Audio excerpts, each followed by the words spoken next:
Hello everyone and welcome to a new video of Your Polyglot Academy. Now today, in this new video, we're going to cover lessons 29 and 30 of our series on how to learn French in 50 days with decimals. So let's start. Now, as always, we're going to start with the first lesson, so in this case with lesson 29, and we're going to have a look at the dialogue, so please make sure to listen to it twice, and if you're ready, let's start.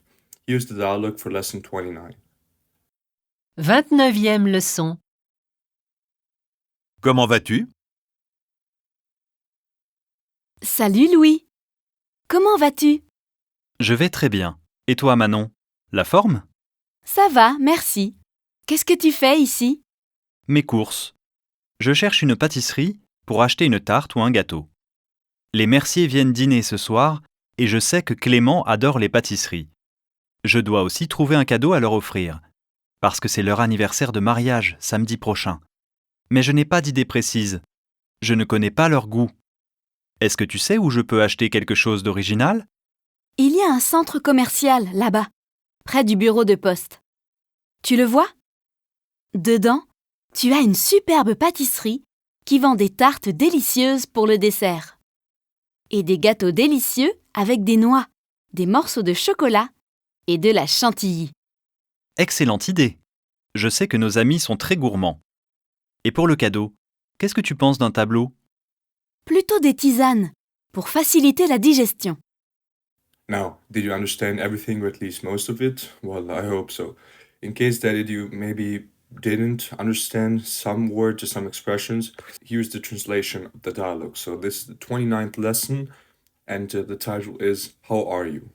Hi Louis, how are you? I'm very well. And you, Manon? On good form?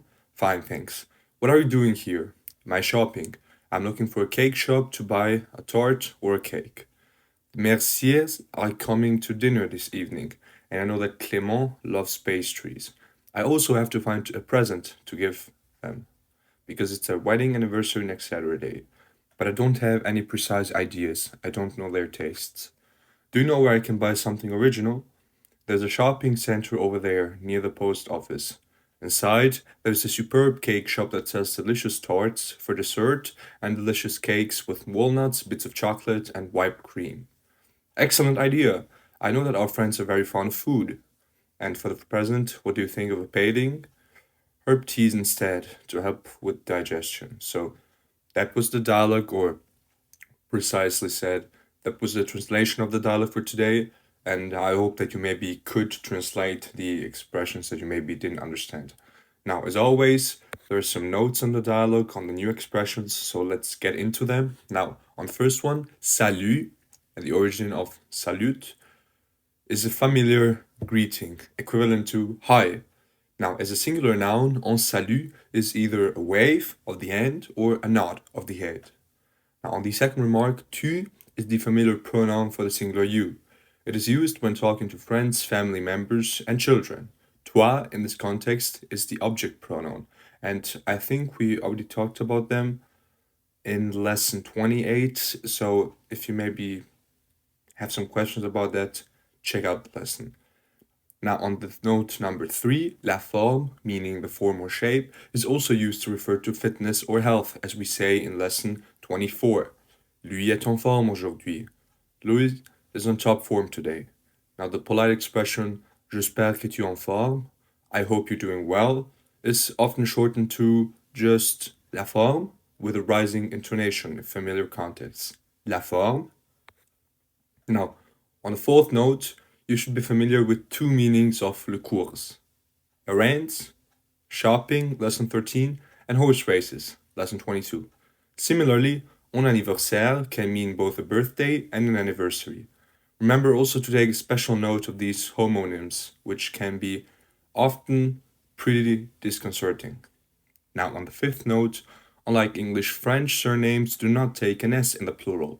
Monsieur et Madame Mercier, les Merciers. Now, of course, this does not affect the pronunciation. Now, on the sixth note, une pâtisserie refers to both a pastry and the circumflex replacing the letter S, and the shop in which it is bought.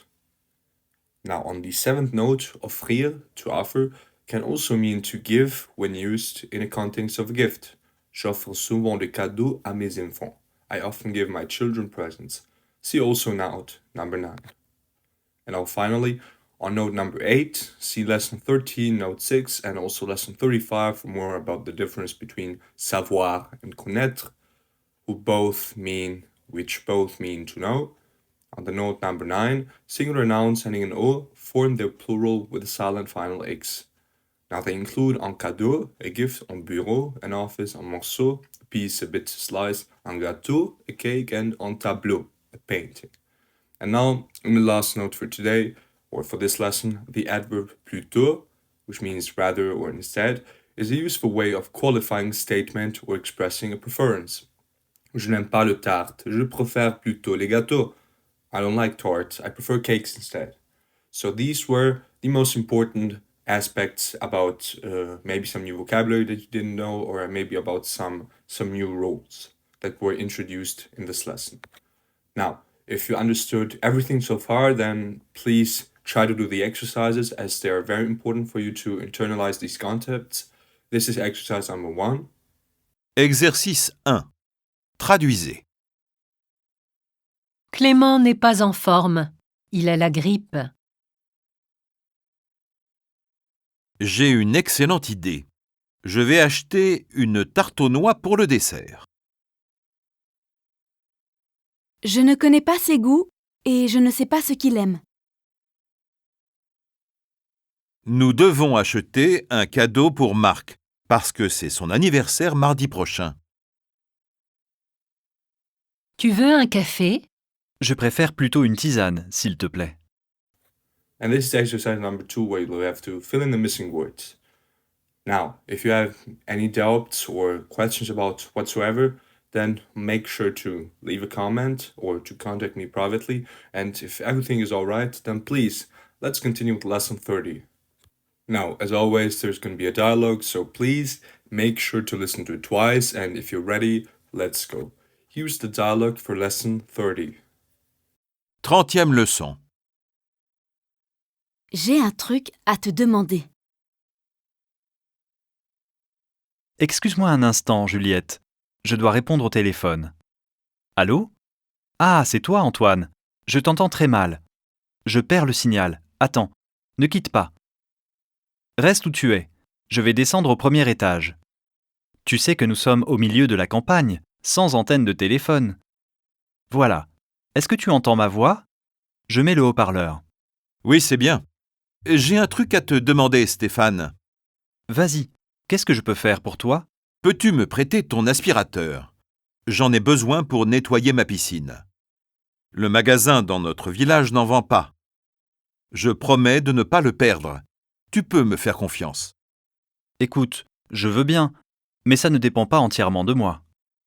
Je vais demander à Juliette si elle en a besoin. Bon, c'est d'accord, si tu nous le rends avant la fin de la semaine. Merci, je te le rends après-demain. À tout à l'heure. Now, did you understand everything, or at least most of it? Well, I hope so.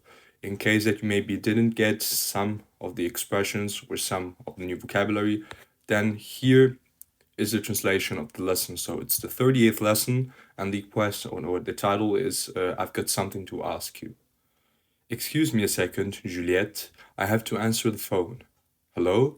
Ah, it's you, Antoine. I can't hear you very well. I'm losing the signal. Wait, don't hang up. Stay where you are. I'm going to go down to the first floor. You know that we're in the middle of the countryside without a telephone aerial. There. Can you hear my voice? I'm putting on the loudspeaker. Yes, that's fine. I've got something to ask you, Stefan. Go ahead.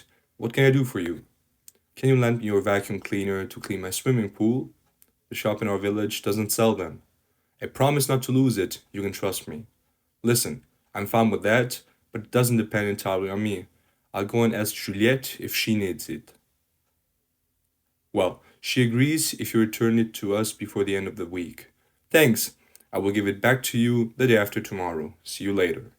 So, this was the dialogue, and this was the translation of the dialogue. Exactly. So, as always, we're going to cover the most important notes. So, here are they. On the first one, un truc is a familiar but very common placeholder word meaning a thing, what a name, etc. On the second one, allô comes from the English hello and in France is used only when answering the phone. Now in Quebec, which is a region in Canada, it is also a greeting like hi. Now the word is often found in the business names of emergency call-out services such as Allo Serrurier for 24/7 locksmith. However, I don't think that might be the most important thing when it comes to learning French. Now, on the third remark, entendre, to hear, along with vendre, lesson 29, and several other verbs in this lesson, provide an introduction to group 3, which comprises 3 types of endings divided into subcategories. Verbs in the first subcategory end in re. The inflections are j'entends, tu entends, il, elle entend, nous entendons, vous entendez, ils entendent. Note also that the S is usually dropped from the second person singular in the imperative form. See note 5 for more. Now, on the fourth remark, quitter, to leave, is the origin of the verb to quit. Quitter l'autoroute à la sortie 30. Leave the motorway at exit 30. On the telephone, ne quittez pas or ne quitte pas in the familiar form means please hold, or the literal translation would be don't leave. Now, on the fifth remark, mettre, to put, is an important verb. Je mets, tu mets, il, elle met. Nous mettons, vous mettez, il met. Unlike English, it does not usually take a preposition. So, mettre un manteau would be to put on a coat without the need of the preposition on. Now, on the sixth note, vas-y, is the familiar form of allez-y, go ahead. Lesson 12, note 2. The terminal S is retained in the imperative before the adverb pronouns I and en to make pronunciation easier. Now, moving on the seventh note, vouloir bien, literally to wish well, is used in polite expressions like je veux bien or si vous voulez, tu veux bien, to express acceptance, similar to the formal if you will in English. Now, on the eighth note, used with the present or future tenses, the adverbial phrase à tout à l'heure, literally to all to the hour, is equivalent to later on, or as a valediction, see you later. Je reviens dans quelques minutes, à tout à l'heure. I'll be back in a few minutes, see you later. Now, it can also be used with the past tense, meaning earlier. However, the phrase is probably the origin of the English slang term toodaloo. Now, if you understood everything, at least most of it, then I would please you to do the exercises as they're probably the most important part of this lesson, or generally of learning a new language, accompanied by following the dialogues and also understanding the notes. So please first do the exercise number 1. Exercice 1. Traduisez. Je vous entends très mal. En effet, nous perdons le signal. J'ai un truc à vous demander. Qu'est-ce que c'est? Pouvez-vous me prêter votre voiture? Allô? Ne quittez pas. Je vais voir si elle est là. Non. Elle n'est pas au bureau actuellement, mais elle revient tout à l'heure. And then do exercise number 2, which basically only consists of filling in the missing words. Now, if you have any questions whatsoever, as I already mentioned, feel free to leave a comment, don't hesitate, and as always, I hope that you enjoyed the lesson, maybe that you learned something new, and other than that, I wish you a nice day, and I will see you soon for another lesson. Have a nice day.